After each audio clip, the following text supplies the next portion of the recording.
Eu sou Inês Rocha e este é o P24. Que geometrias políticas saem das europeias, em Portugal e na Europa?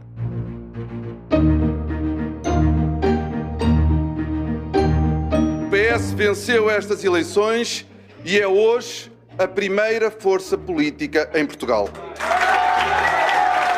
O PS venceu as eleições europeias com 32,10% dos votos, menos do que nas últimas eleições, mas fica ainda assim à frente da AD, que só conseguiu 31,12% dos votos.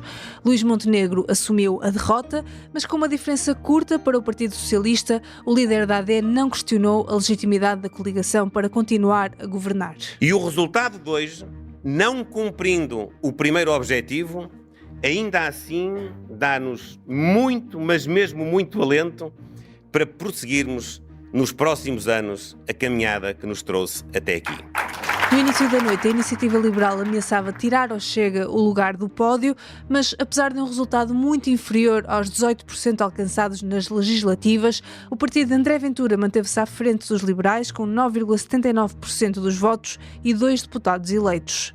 Ainda assim, a Iniciativa Liberal registou a sua maior vitória numa eleição. Pela primeira vez consegue eleger para o Parlamento Europeu e com 2 deputados, acima do objetivo traçado de 1 deputado. Eu vou para Bruxelas, mas não vou sozinho, levo a Ana Martins comigo!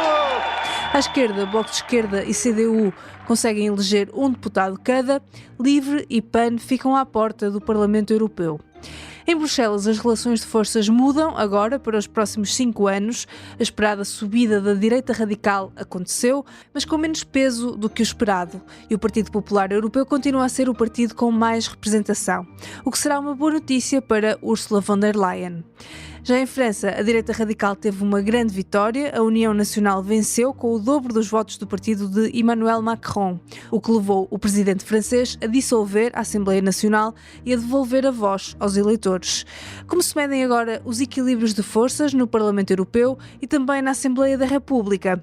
Neste P24 ouvimos David Santiago, editor de política do Público, e também Rita Cisa, correspondente em Bruxelas. Bem-vindos ao P24. Hoje é terça-feira, dia 11 de junho de 2024. David, bem-vindo ao P24. Olá.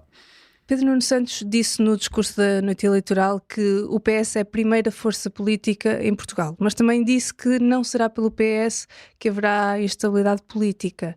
Como é que achas que este resultado, esta vitória do PS curta, pode influenciar a política interna portuguesa? De certa forma, enfraquece o governo?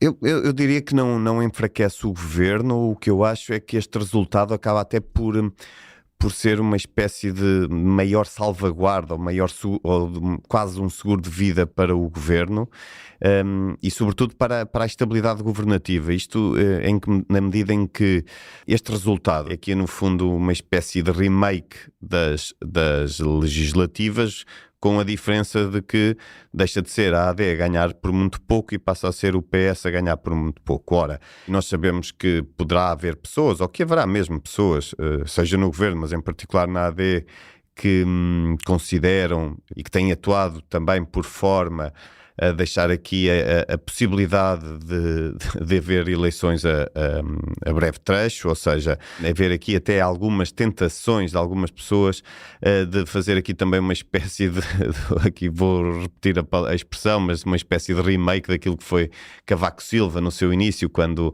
tem aquele primeiro governo de 2 anos e depois há eleições, e os portugueses também na altura para contribuírem para a estabilidade e para acabarem com a incerteza acabam por dar uma maioria a Cavaco Silva, e nesse sentido eu acho que isto vai acalmar esses ímpetos, porque mostra aqui a AD que há aqui um risco, de facto, se forem provocadas eleições antecipadas, há um risco de o PS ganhar, e portanto eu diria que o refriar desses ímpetos aqui acaba por ser um contributo para uma maior estabilidade da governação.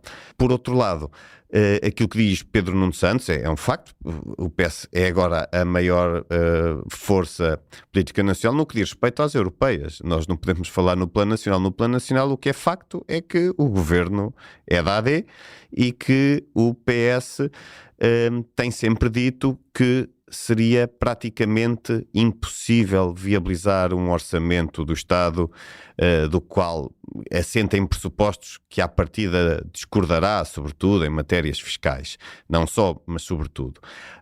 Mas nós também sabemos que nas últimas semanas tem havido alguma evolução, tem havido uma pressão muito grande no PS por parte de autarcas, em particular da Presidente da Associação Nacional de Municípios, da socialista Luísa Salgueiro, que inclusive foi apoiante de Pedro Nuno Santos na disputa interna contra José Luís Carneiro, e essas pressões fazem que, como o próprio público noticiou há cerca de 2 semanas, diria 2-3 semanas, há aqui a ideia de que o PS possa já contemplar a possibilidade de viabilizar o orçamento, ou seja, o tal praticamente impossível já deixou de ser, pelo menos praticamente, terá sido atenuada essa impossibilidade. E isto para dizer que eu acho que o resultado das europeias acaba por ser um contributo nesse sentido. Uhum. Olhando também para o resto dos resultados, o Chega continua em terceiro lugar, mas com uma percentagem bem mais baixa do que nas legislativas, e a Iniciativa Liberal sobe, consegue eleger 2 deputados. Isto, na tua ótica, explica-se pela escolha dos candidatos, Tanger Correia pelo Chega e Coutinho Figueiredo pela Iniciativa Liberal? Achas que podemos fazer leituras sobre como fica o espaço da direita e da direita radical em Portugal?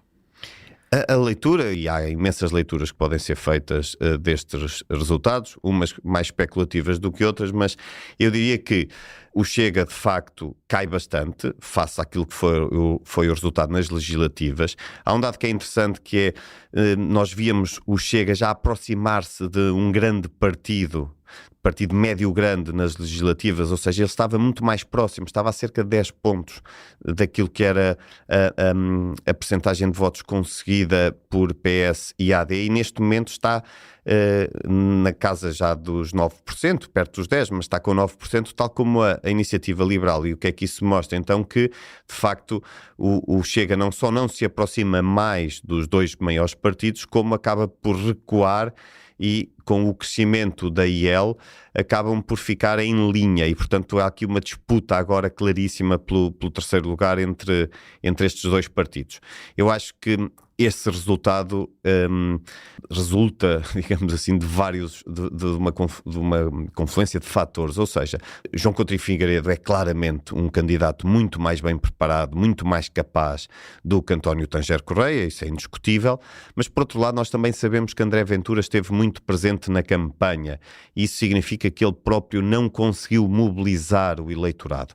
Por outro lado, nós sabemos também que as eleições europeias, tradicionalmente, são muito marcadas pela abstenção. Ontem voltou a ser o caso. É um facto que a abstenção diminui face a 2019, por exemplo, mas isto para dizer que o Chega, nas eleições de 10 de março, nas legislativas, foi buscar muito voto à abstenção.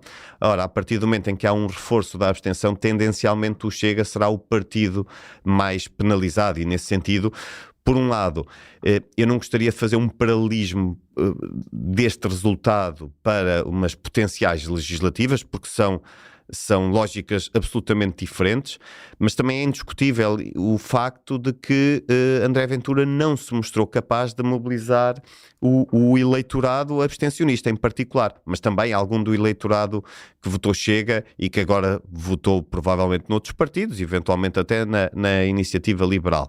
Portanto, eu diria que André Ventura é um derrotado neste particular, até porque foi ele que assumiu as despesas da campanha. António Tanger Correia esteve várias vezes ausente, houve até dias em que nem aparecia, ou pelo menos partes do dia em que não aparecia nas ações de campanha, e ao mesmo tempo a IEL, e em particular Coutinho Figueiredo, que é um candidato mais capaz até do que o próprio atual líder, que lhe cedeu na liderança, e portanto nesse sentido eu diria que de facto a leitura principal aqui é de que há um vencedor aritmético, que é o PS desta eleição, mas que há um vencedor político, e o vencedor político é claramente a Iniciativa Liberal. Eu gostava só já agora, deixa-me acrescentar uma nota que eu acho que pode ser interessante em relação ao Chega, que é: será interessante avaliar nos próximos tempos como é que se vai comportar o Chega, em particular no Parlamento. Isto porque vemos agora que, tendo tido um mau resultado, é possível que André Ventura tente aqui voltar mais à gênese do partido e intensificar, digamos assim, esse discurso antissistema e um discurso mais radical. Por outro lado, poderá ter resultado também, de alguma forma, aquilo que tem sido a estratégia política do governo e de Luís Montenegro de colar o Chega ao PS. Luís Montenegro, no final da campanha, na sexta-feira, perguntava aos eleitores do Chega se estão satisfeitos, se era isto que queriam quando votaram no Chega, se era ter um partido que tem sistematicamente ajudado o PS a viabilizar medidas contra a vontade do governo. Tem-se visto isso agora na semana passada no IRS. Sim, há também as ex-SCUT, que já foi na Generalidade, há de ser votado entretanto. Ou seja, há aqui eu não diria aproximação do Chega e do PS, mas há aqui uma confluência, isso é indiscutível, e confluência sobretudo da parte do Chega, porque tem sido o Chega a viabilizar as propostas do PS e não o contrário. E, portanto, resta saber também se este mau resultado do Chega levará ou não André Ventura a repensar este tipo de posicionamento, que de alguma forma é uma forma de bloquear a capacidade de governação da AD, não é? Mas ao mesmo tempo acaba por aqui poder defraudar algumas expectativas do eleitorado do Chega, que é antissocialista, se quisermos. E, portanto, acho que há aqui uma reflexão interna que André Ventura fará, e se nós sabemos que a reflexão interna no Chega é sobretudo feita ou única, exclusivamente feita por André Ventura, e eu acho que será interessante perceber agora se haverá aqui alguma mudança de atitude, seja no aspecto de maior radicalização, seja no que diz respeito à aprovação de medidas no Parlamento. Certo. David, muito obrigada. Obrigado eu. E viramos agora para Bruxelas, onde Rita Cisa, correspondente do Público, tem estado a acompanhar estas eleições europeias. Rita, nestas eleições europeias o Centro conseguiu resistir à vaga que se previa de grande crescimento da direita radical. Como é que ficam as relações de forças no Parlamento Europeu depois desta eleição? O que é que destacarias? Eu destacaria duas coisas. A primeira é que a narrativa que foi sendo alimentada de facto de uma forte guinada para a direita não se materializou, mas isso não significa que a direita radical e extrema não tenha conseguido subir. Mas, curiosamente, os partidos da chamada grande coligação, portanto, aqueles dois grandes blocos de centro-direita e centro-esquerda, também subiram. E, portanto, na verdade, voltamos a ter um Parlamento que vai estar mais fragmentado, que vai estar mais plural, porque há uma entrada de várias novas forças políticas que até agora nunca tiveram representadas, mas onde as aritméticas para formar as maiorias não se alteraram. Portanto, tenho estado de calculadora na mão há mais de 12 horas e a matemática não permite pensar que, apesar dos ganhos alcançados, que não é possível haver uma maioria exclusivamente de direita, ou seja, há uma clara maioria bastante confortável dos chamados partidos pró-europeístas e progressistas, que são, além do PPE e dos socialistas e democratas, também os liberais e também os verdes, e portanto, aquele sonho para alguns, pesadelo para a maior parte dos outros, de uma maioria de bloqueio das forças radicais e extremas da direita, não vai concretizar-se. Eu diria que isso são muito boas notícias para a União Europeia. E não vai concretizar-se graças a vários países que não elegeram com tanta força a direita radical, incluindo Portugal e Espanha. Em França a questão é diferente. A direita radical teve uma grande vitória ao ponto de levar o presidente a dissolver a Assembleia Nacional. Exato. Como é que viste esta decisão de Macron? É arriscada? Porque é que ele arrisca tanto? Bem, eu acho que era a única decisão possível perante aquele panorama eleitoral, mas isso também me leva a falar daquela que eu acho que é a segunda grande conclusão destas eleições de domingo em termos europeus e que é os impactos das votações vão sentir-se sobretudo nos Estados-membros e não tanto no Parlamento Europeu, porque, como já vimos antes, em termos de matemática, a coisa está mais ou menos estabilizada. Em relação à França, convém dizer que mesmo num cenário em que o movimento do presidente perca a muito curta maioria que já tinha na Assembleia Nacional, não seria inédito haver um presidente a governar com uma Assembleia Nacional de um bloco político opositor ao seu, mas seria absolutamente inédito que seja um bloco de extrema-direita. Portanto, é de facto arriscado desse ponto de vista. A minha leitura, e devo desde já dizer que não sou especialista na política interna francesa, é de que este era o único momento em que Emmanuel Macron podia jogar esta cartada eleitoral, porque apesar de todas as sondagens já dizerem que a União Nacional de Marine Le Pen seria a grande vencedora das eleições, também não é novidade. Portanto, os franceses utilizam muito as eleições europeias para mostrar o seu cartão amarelo, neste caso é um cartão vermelho, ao governo. Mas o facto de ter sido uma vitória tão retumbante, penso que o efeito de choque é de tal forma grande para o eleitorado francês que provavelmente vai haver aqui uma tendência para tentar contrabalançar isto imediatamente já nestas eleições que estão marcadas agora para junho e julho. Eu acho que se o presidente francês tivesse deixado correr o calendário até ao fim do ano, o efeito de surpresa já teria sido perdido e já havia aqui uma certa normalização desta situação e, portanto, eu acho que aí seria de facto mais arriscado do ponto de vista do resultado que poderia ter. Agora, está tudo em aberto, isto não quer dizer que não venha a acumular uma nova derrota nas eleições para a Assembleia Nacional, que depois complicariam, enfim, eu acho que levariam a uma espécie de uma paralisia política em França. E agora, enfim, o resultado disso nem sequer me atrevo a tentar antecipar. Olhando agora para as lideranças das instituições europeias, com estes resultados, tudo indica que von der Leyen conseguirá a reeleição para a Comissão Europeia, pelo Parlamento Europeu. E em relação ao Conselho Europeu, as declarações de Montenegro abriram caminho a uma candidatura de António Costa?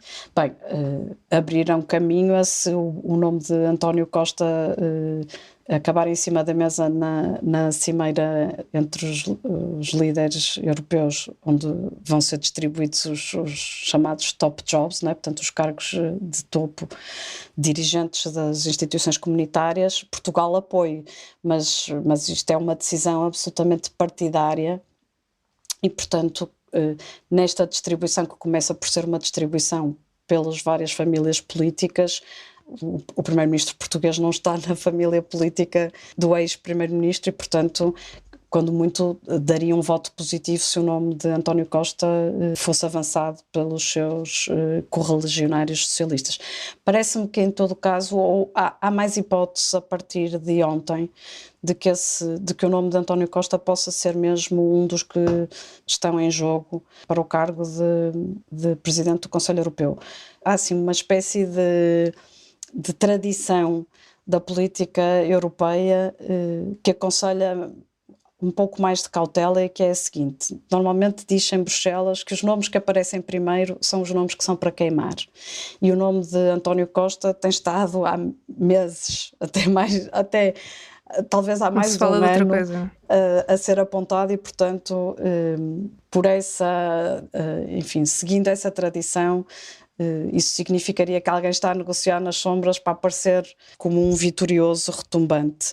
Mas, de facto, olhando para o panorama no Conselho Europeu, onde, ao contrário do que aquilo que acontecia em 2019, a representatividade de governos socialistas é muito inferior desta vez, portanto, uma escolha e normalmente a escolha do Presidente do Conselho Europeu é uma escolha inter pares, portanto, normalmente a escolha recai em alguém em quem os líderes que fazem essa escolha conhecem e confiam,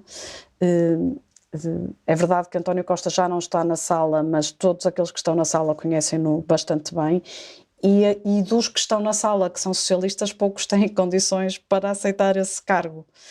Talvez a primeira-ministra dinamarquesa seria aquela que tivesse nesta altura um pouco mais de apetência pelo cargo, mas depois aí entram também em jogo as questões de distribuição geográfica, de distribuição por género, etc. E nesse caso António Costa talvez também fosse favorecido. Em relação à Presidente da Comissão Europeia, eu acho que vai ser uma nomeação no Conselho Europeu e uma reeleição no Parlamento Europeu sem drama. Acho que isso foi muito perceptível já ontem, no domingo, e aliás foi também já muito perceptível no discurso, na breve reação que Ursula von der Leyen teve no Parlamento Europeu às projeções da composição do próximo Parlamento Europeu, em que já deixou completamente de lado, nem sequer mencionou o possível apoio das bancadas da direita radical, aliás da única bancada de direita radical que ela admitia poder negociar, porque percebeu que tem na grande coligação e também na abertura que os verdes deixaram, os verdes que não a apoiaram em 2019, mas que deixaram essa abertura a apoiá-la desta vez, portanto já percebeu que tem aí uma maioria confortável para a sua reeleição. E amanhã, quando a chamada Conferência de Presidentes do Parlamento Europeu reunir para acertar a data, para marcar a data em que vai ser feita a eleição do Presidente da Comissão Europeia, eu presumo que se eles decidirem que será já na sessão constitutiva que está marcada para 18 de julho, então isso é a indicação mais clara de que esta maioria absoluta está cozinhada e que nem sequer vai ser preciso andar aqui a negociar durante as férias para que essa eleição ocorra só em setembro. Certo. Rita, muito obrigada. Nada. Nós temos poucos elementos que nos permitam fazer afirmações seguras ou relativamente seguras sobre o que foi a vida de Camões. Um dia depois de celebrarmos o Dia de Portugal, que é também dia de Luís de Camões, há um vídeo no público que vale mesmo a pena ver. A vida do poeta português está rodeada de incógnitas, desde o nascimento, às brigas em que entrou, aos amores e amizades. 5 mistérios sobre Camões, um trabalho de Joana Burgar e Ana Zayara Coelho, entra na Casa Forte da Torre do Tombo para perceber o que sabemos e o que não sabemos sobre o misterioso autor dos Lusíadas. É tudo por hoje, o P24 volta amanhã. Tenha um bom dia. O P24 é um podcast do Público com música original de Ana Marcos Maia. A sonoplastia deste episódio é de Inês Rocha.